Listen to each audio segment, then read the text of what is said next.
നമസ്കാരം. Shekinah Americas weekly news റൗണ്ടപ്പിലേക്ക് സ്വാഗതം. ഞാൻ ജോളി ജോസ്. ഈ ആഴ്ചയിലെ പ്രധാന വാർത്തകളിലേക്ക്.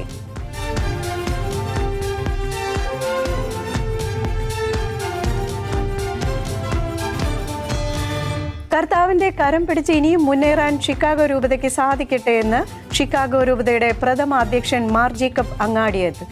ഷിക്കാഗോയിലെ സെന്റ് തോമസ് സീറോ മലബാർ രൂപതയുടെ സിൽവർ ജൂബിലി ആഘോഷങ്ങൾക്ക് വർണ്ണാഭമായ തുടക്കം. ഭാരതത്തിന് വെളിയിലെ പ്രഥമ സീറോ മലബാർ രൂപതയായ ചിക്കാഗോ സെന്റ് തോമസ് രൂപതയുടെ രജത ജൂബിലിയോട് അനുബന്ധിച്ചുള്ള സീറോ മലബാർ കൺവെൻഷന് വർണ്ണാഭമായ തുടക്കം. പേപ്പൽ പതാക ആശീർവദിച്ച് ഉയർത്തിക്കൊണ്ട് ആരംഭിച്ച ചടങ്ങിൽ ചിക്കാഗോ രൂപതാധ്യക്ഷൻ മാർ ജോയ ആലപ്പാട്ട് സ്വാഗതം ആശംസിച്ചു. വളരെയധികം ത്യാഗം സഹിച്ചിട്ടാണ് എല്ലാവരും തന്നെ ഇന്ന് ഇവിടെ ഒരുമിച്ച് കൂടുന്നത്. ഈ 3-4 ദിവസം നമുക്ക് വളരെ സന്തോഷമായിട്ടും നമ്മളുടെ വിശ്വാസത്തിന്റെ ഒരു വലിയ പ്രഖ്യാപനമായിട്ട് ഈ ദിവസങ്ങൾ നിങ്ങൾ ചെലവഴിക്കണമെന്ന് പ്രത്യേകം ഓർമ്മിപ്പിക്കുകയാണ്. ഒരു കുടുംബം എന്ന രീതിയിൽ അമേരിക്കയിലെ നമുക്ക് സ്ഥാപിച്ചു കിട്ടിയിരിക്കുന്ന സീറോ മലബാർ സഭ എന്ന ആ കുടുംബത്തിന്റെ ഏറ്റവും ഉന്നതമായ ഒരു സമ്മേളനമാണ് ഈ ദിവസങ്ങളിൽ ഈ ചിക്കാഗോ പട്ടണത്തിന്റെ ഹൃദയഭാഗത്ത് നടന്നുകൊണ്ടിരിക്കുന്നത്. ഇതിലെ വളരെയധികം നന്മകൾ നേർന്നുകൊണ്ട് വളരെയധികം പേര് വിദൂരങ്ങളിൽ നിന്നും ഇവിടെ വന്നിട്ടുണ്ട്. നിങ്ങൾക്ക് എല്ലാവർക്കും ഞാൻ സ്വാഗതം ആശംസിക്കുന്നു.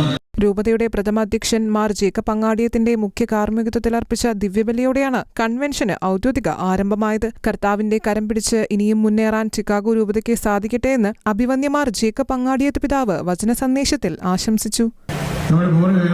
പൂർവ്വപിതാക്കന്മാർക്ക് മത്തമസ്തിഹായിലൂടെ ലഭിച്ച വിശ്വാസ വെളിച്ചത്തിന്റെ പരിണിതഫലമാണ് ഇന്ന് അമേരിക്കയിലേക്ക് നമുക്ക് കുടിയേറിപ്പാക്കാൻ സാധിച്ചതും ഇവിടെ തന്നെ നമ്മുടെ സഭയുടെ സീറോ മലബാർ സഭയുടെ സംവിധാനം രൂപത സ്ഥാപിതമായിക്കൊണ്ട് നമുക്ക് നമ്മുടേതായ തനതായ ആരാധനക്രമം അനുസരിച്ച് പ്രാർത്ഥിക്കുവാനും ജീവിക്കുവാനും നമുക്ക് സാധിക്കുന്നത്.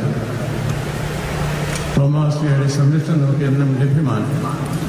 നമ്മൾ ഉള്ളു തുറന്ന് പ്രാർത്ഥിച്ചുകൊണ്ട് ആഗ്രഹിക്കുന്ന നിയോഗങ്ങൾ സമർപ്പിച്ചുകൊണ്ട് പ്രാർത്ഥിക്കുമ്പോൾ അപ്പസ്തലൻ നമ്മുടെ കൂടെ നടന്നുകൊണ്ട് നമുക്ക് അനുഗ്രഹങ്ങൾ ചൊരിഞ്ഞു തരുന്നു. അതിൻ്റെ എല്ലാ അനുഗ്രഹങ്ങളാണ് നമ്മുടെ രൂപതയുടെ വളർച്ചയും ഉയർച്ചയുമെല്ലാം. അതുകൊണ്ട് നന്ദി നിറഞ്ഞ മനസ്സോടുകൂടി ഈ രൂപതയുടെ വളർച്ചയിൽ കർത്താവ് നമ്മോട് കാണിക്കുന്ന എല്ലാ അനുഗ്രഹങ്ങൾക്കായിട്ട് നന്ദി പറയുവാൻ ഈ കുർബാന നമുക്ക് അവസരമാകട്ടെ.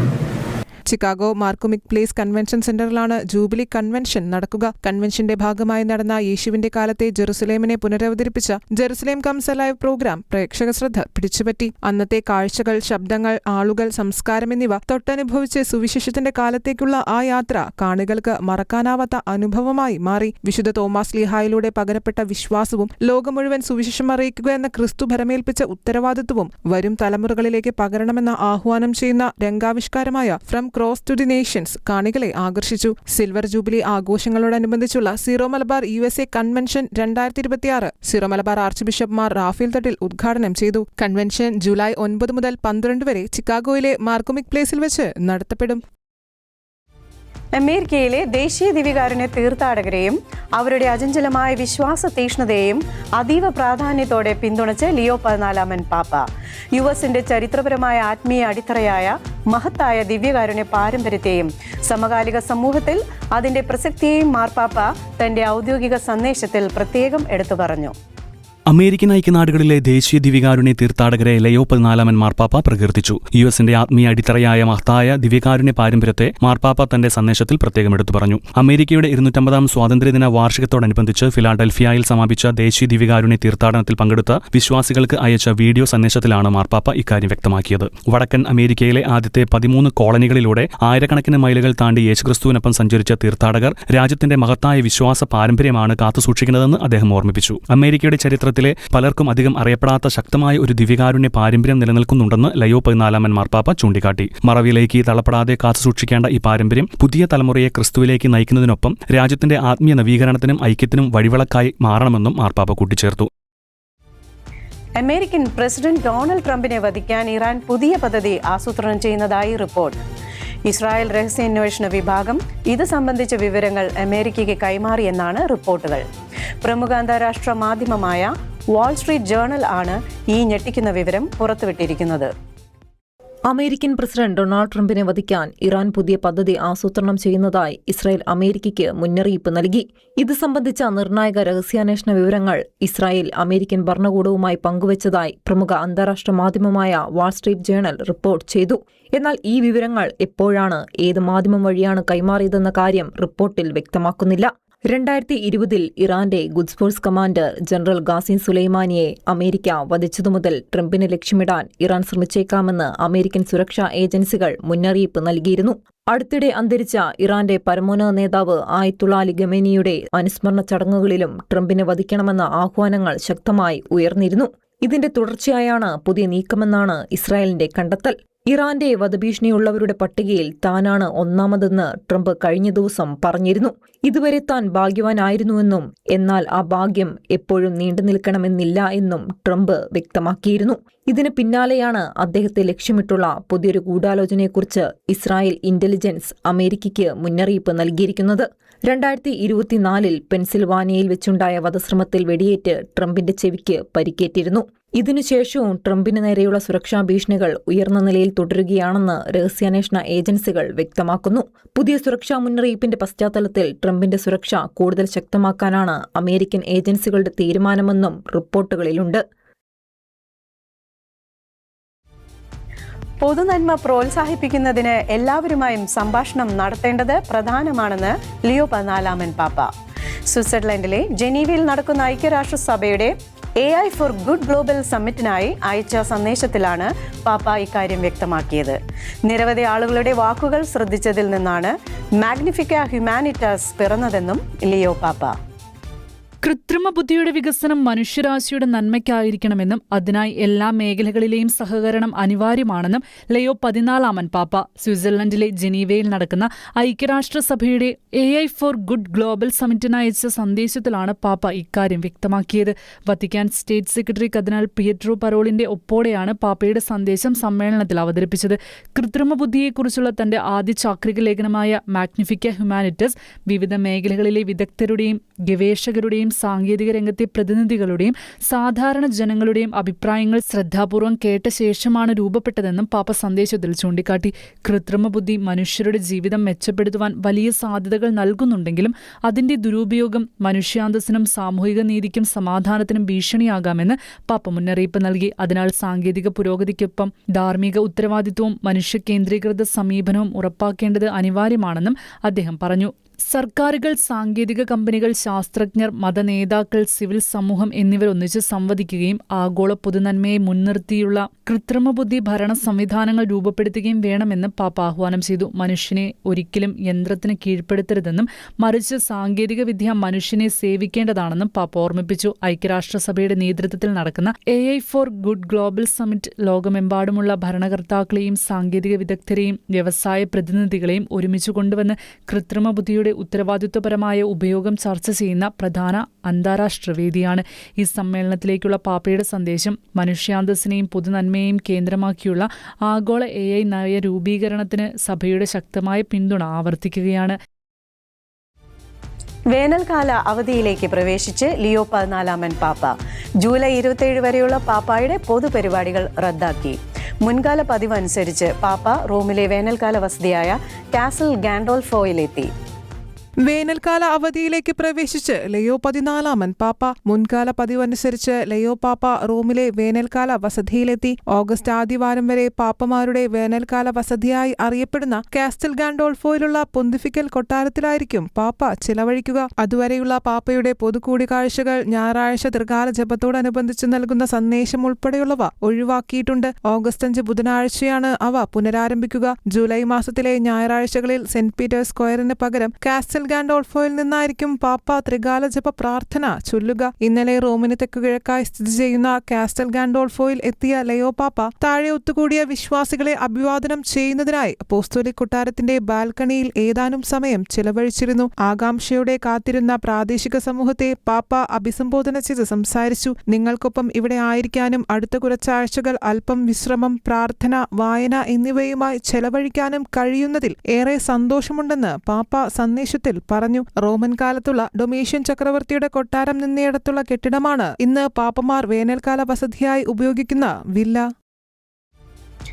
വത്തിക്കാന്റെ കർശന വിലക്കിനെ മറികടന്ന് പുതിയ മെത്രാന്മാരെ വാഴിച്ചതിനെ തുടർന്ന് കത്തോലിക്ക സഭയിൽ നിന്നും ഔദ്യോഗികമായി സഭ ഭ്രഷ്ട് നേരിട്ടുകൊണ്ടിരിക്കുന്ന Society of Saint Pius X നേതൃത്വത്തിന്റെ നടപടിയിൽ ആശയക്കുഴപ്പത്തിലായ വിശ്വാസികളെ ഔദ്യോഗിക സഭയിലേക്ക് തിരികെ ക്ഷണിച്ചുകൊണ്ട് അമേരിക്കയിലെ നിരവധി കത്തോലിക്ക ബിഷപ്പുമാർ ഇപ്പോൾ രംഗത്തിറങ്ങിയിരിക്കുകയാണ്. ലിയോ 14 മാർപ്പാപ്പയുടെ കർശന നിർദ്ദേശങ്ങൾ ലംഘിച്ചുകൊണ്ട് സ്വിറ്റ്സർലൻഡിൽ വെച്ച് 4 പുതിയ ബിഷപ്പുമാരെ അനധികൃതമായി വാഴിച്ചതാണ് ഈ ആഗോള കത്തോലിക്ക ഭിന്നതയ്ക്ക് അടിയന്തര കാരണമായി മാറിയിരിക്കുന്നത്. ഇതേ തുടർന്ന് ഈ ചടങ്ങിൽ പങ്കെടുത്ത 6 മുതിർന്ന ബിഷപ്പുമാർക്കും വൈദികർക്കുമെതിരെ വത്തിക്കാൻ നേരിട്ട് സഭാഭ്രഷ്ട് പ്രഖ്യാപിക്കുകയായിരുന്നു. ഈ നടപടി കത്തോലിക്ക സഭയെയും SSPXും തമ്മിലുള്ള പതിറ്റാണ്ടുകൾ നീണ്ട തർക്കം വീണ്ടും വഷളാക്കിയ സാഹചര്യത്തിലാണ് അമേരിക്കൻ ബിഷപ്പുമാരുടെ പുതിയ നീക്കം. കൻസാസ്, സിറാക്കൂസ് തുടങ്ങിയ രൂപതകളിലെ ബിഷപ്പുമാർ തങ്ങളുടെ പ്രദേശങ്ങളിലെ ലാറ്റിൻ മാസ് വിശ്വാസികളെ സഭയിലേക്ക് സ്വാഗതം ചെയ്യുകയും അവർക്ക് എല്ലാവിധ പിന്തുണയും വാഗ്ദാനം ചെയ്യുകയും ചെയ്തിട്ടുണ്ട്. വിശ്വാസികളെ ശിക്ഷിക്കുകയോ അകറ്റി നിർത്തുകയോ ചെയ്യുകയല്ല, മറിച്ച് അവരെ തിരികെ മാതൃസഭയുടെ കൂട്ടായ്മയിലേക്ക് തിരികെ കൊണ്ടുവരികയാണ് തങ്ങളുടെ ലക്ഷ്യമെന്ന് അമേരിക്കൻ ബിഷപ്പുമാർ വ്യക്തമാക്കി. വത്തിക്കാൻ പ്രഖ്യാപിച്ച അച്ചടക്ക നടപടികൾ ഒരു ഔഷധം പോലെ കണ്ട് ഭിന്നതകൾ മറന്ന് വിശ്വാസികൾ സഭയുടെ ഐക്യത്തിനായി പ്രാർത്ഥിക്കണമെന്നും ബിഷപ്പുമാർ ആഹ്വാനം ചെയ്തു. അമേരിക്കൻ മിസ്റ്റിക് റോഡ വൈസിന്റെ വിശുദ്ധ പദവി നടപടികൾക്ക് നിർണായക തുടക്കം. ദൈവദാസിയുടെ ജീവിതവും വിശുദ്ധിയും സംബന്ധിച്ച രേഖകൾ വത്തിക്കാനിലെ വിശുദ്ധരുടെ നാമകരണത്തിനായുള്ള ഡിക്കാസ്ട്രി ഔദ്യോഗികമായി സ്ഥിരീകരിച്ചു. യേശുവിന്റെ തിരുഹൃദയത്തോടുള്ള അഗാധ ഭക്തിയിലൂടെയും അത്ഭുത രോഗസൗഖ്യങ്ങളിലൂടെയും ശ്രദ്ധേയയായ അമേരിക്കൻ മിസ്റ്റിക് ദേവദാസി റോഡ വൈസിന്റെ വിശുദ്ധ പദവി നടപടികൾക്ക് സുപ്രധാന ചുവടുകൾ. ദേവദാസിയുടെ ജീവിതവും വിശുദ്ധിയും സംബന്ധിച്ച രേഖകൾ വത്തിക്കാനിലെ വിശുദ്ധരുടെ നാമകരണത്തിനായുള്ള ഡിക്കാസ്ട്രി ഔദ്യോഗികമായി സ്ഥിരീകരിച്ചു. 1888 അമേരിക്കയിലെ ഒഹായോ സംസ്ഥാനത്തെ കാഡിസിൽ ജനിച്ച റോഡ വൈസ് ഒരു പ്രൊട്ടസ്റ്റന്റ് കുടുംബാംഗമായിരുന്നു. ഗുരുതരമായ കണങ്കാൽ പരിക്കിനെ തുടർന്ന് ആശുപത്രിയിൽ ചികിത്സയിലായിരിക്കെയാണ് കത്തോലിക്ക വിശ്വാസത്തിലേക്ക് ആകർഷിക്കപ്പെട്ടത്. 1939 ജനുവരി 1 അവർ കത്തോലിക്ക സഭയിൽ അംഗമായി. അതേ വർഷം മുതൽ യേശുവിന്റെയും വിശുദ്ധ കൊച്ചുത്രേസ്യായുടെയും ദർശനങ്ങൾ ലഭിച്ചതായും അർബുദത്തിലും ഗുരുതരമായ കണങ്കാൽ രോഗത്തിലും നിന്ന് അത്ഭുതകരമായ സൗഖ്യം പ്രാപിച്ചതായും രേഖകൾ വ്യക്തമാക്കുന്നു. എല്ലാ മാസവും ആദ്യ വെള്ളിയാഴ്ചയിൽ ക്രിസ്തുവിന്റെ പീഡാനുഭവത്തിന്റെ അടയാളമായ സ്റ്റിഗ്മാറ്റ അവരുടെ ശരീരത്തിൽ പ്രത്യക്ഷപ്പെടുന്നതായും സാക്ഷ്യങ്ങൾ പറയുന്നു. ഈ അത്ഭുത സംഭവങ്ങൾക്ക് ശേഷം രോഗസൗഖ്യം തേടി നൂറുകണക്കിന് ആളുകൾ റോഡ വൈസിന്റെ ഭവനത്തിലെത്താൻ തുടങ്ങി. അവരുടെ പ്രാർത്ഥനയിലൂടെ നിരവധി അത്ഭുത രോഗസൗഖ്യങ്ങൾ ലഭിച്ചതായി വിശ്വാസികൾ സാക്ഷ്യപ്പെടുത്തുന്നു.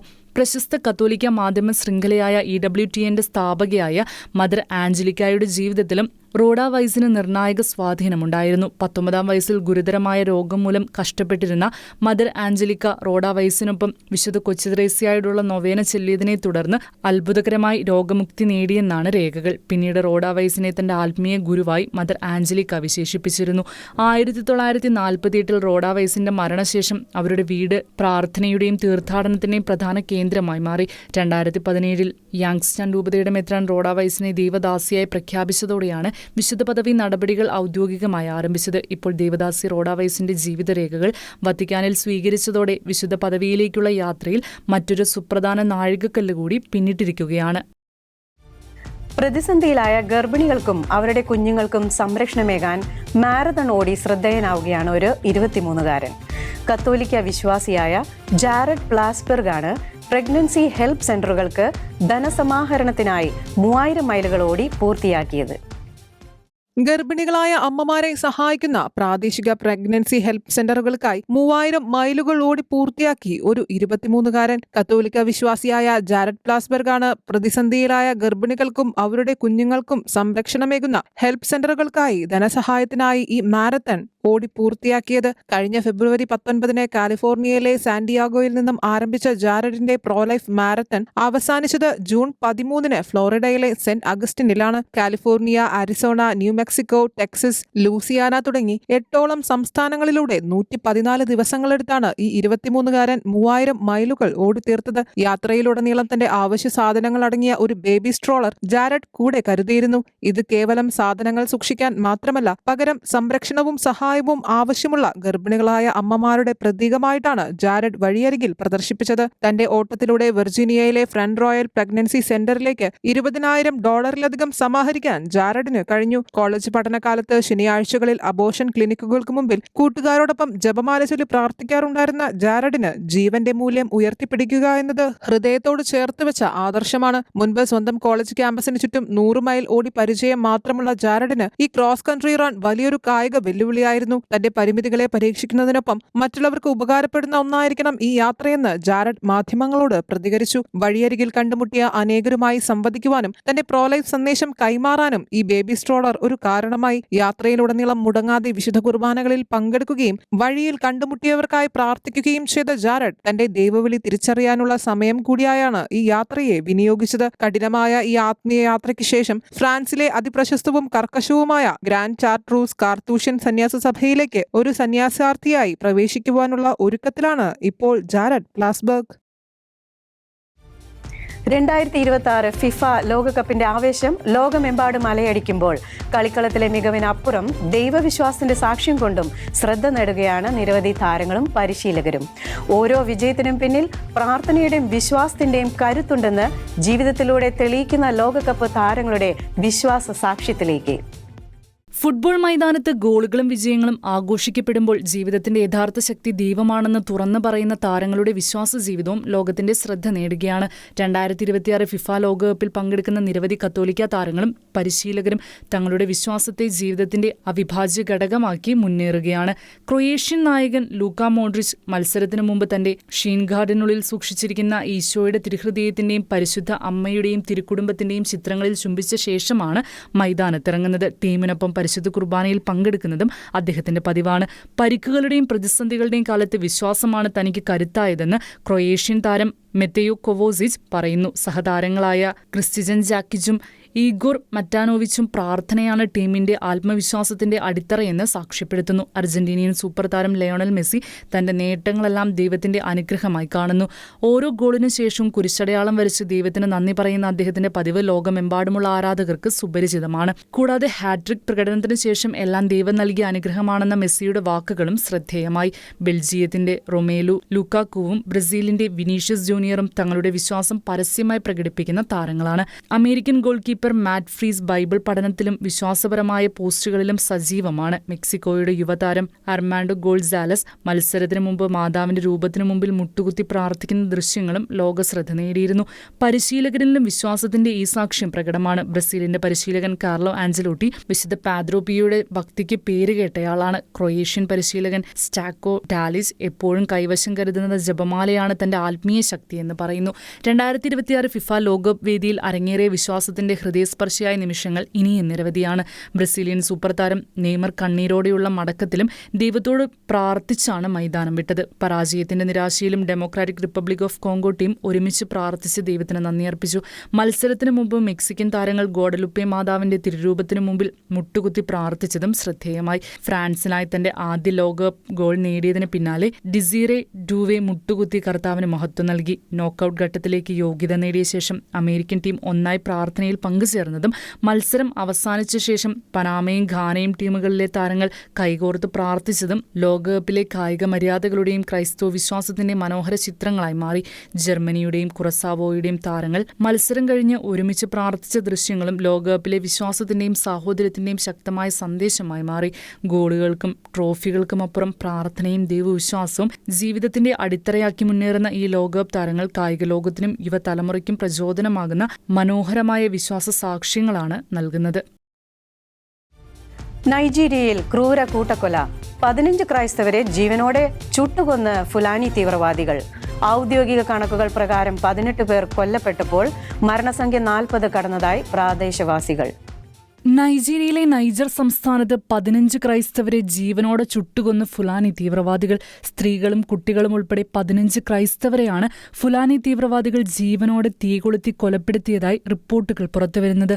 ഔദ്യോഗിക കണക്കുകൾ പ്രകാരം 18 പേർ കൊല്ലപ്പെട്ടപ്പോൾ മരണസംഖ്യ 40 കടന്നതായി പ്രദേശവാസികൾ പറയുന്നു. നൈജർ സംസ്ഥാനത്തെ റാഫി തദ്ദേശഭരണ മേഖലയിലെ കമുഗു ഗോത്ര വിഭാഗത്തിന്റെ ഗ്രാമത്തിലാണ് ആക്രമണം നടന്നത്. ജൂലൈ 1 പുലർച്ചെയുണ്ടായ ആക്രമണത്തിൽ ആയുധധാരികളായ അക്രമികൾ ഗ്രാമം വളഞ്ഞ് വീടുകൾക്ക് തീയിടുകയും രക്ഷപ്പെടാൻ കഴിയാതിരുന്നവരെ ജീവനോടെ ചുട്ടുകൊല്ലുകയും ചെയ്തതായി ദൃക്സാക്ഷികൾ പറയുന്നു. പ്രാദേശിക നേതാക്കളുടെ വിവരമനുസരിച്ച് കൊല്ലപ്പെട്ടവരിൽ സ്ത്രീകളും കുട്ടികളും വയോധികരും ഉൾപ്പെടുന്നു. ഒരു വീട്ടിൽ അഭയം തേടിയിരുന്ന 15 പേരാണ് തീയിൽ വെന്തു മരിച്ചത്. നിരവധി വീടുകളും കൃഷിയിടങ്ങളും ഭക്ഷ്യശേഖരങ്ങളും അക്രമികൾ നശിപ്പിച്ചു. ആക്രമണത്തെ തുടർന്ന് നൂറുകണക്കിന് ആളുകൾ ഗ്രാമം വിട്ട് സുരക്ഷിത കേന്ദ്രങ്ങളിലേക്ക് പലായനം ചെയ്തു. സംഭവത്തിന് പിന്നിൽ ഫുലാനി സായുധ സംഘങ്ങളാണെന്ന് പ്രദേശവാസികൾ ആരോപിക്കുന്നുണ്ടെങ്കിലും ഇത് 2 പ്രാദേശിക സമൂഹങ്ങൾ തമ്മിലുണ്ടായ അക്രമ സംഭവമാണെന്നാണ് നൈജീരിയൻ പോലീസ് പറയുന്നത്. ആക്രമണത്തിന്റെ യഥാർത്ഥ സാഹചര്യവും മരണസംഖ്യയും സംബന്ധിച്ച് അന്വേഷണം തുടരുകയാണ്. നൈജീരിയയുടെ മധ്യവടക്കൻ മേഖലയിൽ സുരക്ഷാ പ്രതിസന്ധി രൂക്ഷമാകുന്നതിനിടെ നടന്ന ഈ കൂട്ടക്കൊല അന്താരാഷ്ട്ര തലത്തിൽ ആശങ്ക ഉയർത്തിയിരിക്കുകയാണ്. പ്രദേശത്ത് കൂടുതൽ സുരക്ഷാ സേനയെ വിന്യസിപ്പിച്ചിട്ടുണ്ടെന്നും ആക്രമണത്തിന് ഉത്തരവാദികളായവരെ കണ്ടെത്തുവാനുള്ള നടപടികൾ തുടരുകയാണെന്നും അധികൃതർ അറിയിച്ചു. ഷെക്കിൻ അമേരിക്കാസ് വീക്ക്ലി ന്യൂസ് റൗണ്ടപ്പ് ഇവിടെ പൂർണ്ണമാകുന്നു. കൂടുതൽ വാർത്തകളുമായി അടുത്ത ആഴ്ച വീണ്ടും കാണാം.